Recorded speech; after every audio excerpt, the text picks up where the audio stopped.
One of the arguments Trump's defense is making is that the FBI confirmed the violence was planned days in advance of Trump's speech. A number of FBI affidavits filed in support of various charges against accused participants in the Capitol breach show evidence of pre-planning. One affidavit states evidence uncovered in the course of the investigation demonstrates that not only did Caldwell, Crowell, Watkins, and others conspire to forcibly storm the U.S. Capitol on January 6, 2021, they communicated with one another in advance of the incursion and planned their attack.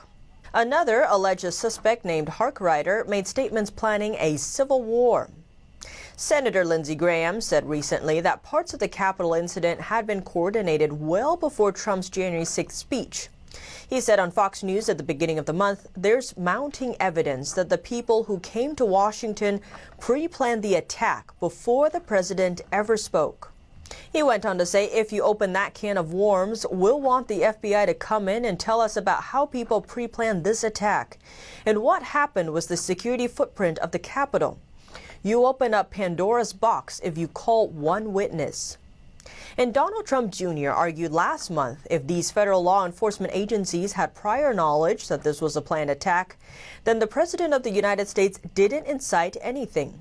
The Associated Press reported the FBI has notified other law enforcement agencies, including the U.S. Capitol Police, the day before the Capitol incursion about an online message about a war and storming the building. The Washington Post also reported that an FBI bulletin described people had been sharing maps of the Capitol's tunnels and discussed rallying points to meet up to travel to Washington. The newspaper also reported that the document detailed posts calling for violence, including that Congress needs to hear glass breaking, doors being kicked in, and blood from their BLM and Pantifa slave soldiers being spilled. But what do you think? Let me know below. Thanks for tuning in to Deep Dive. I'm Tiffany Meyer, and see you soon.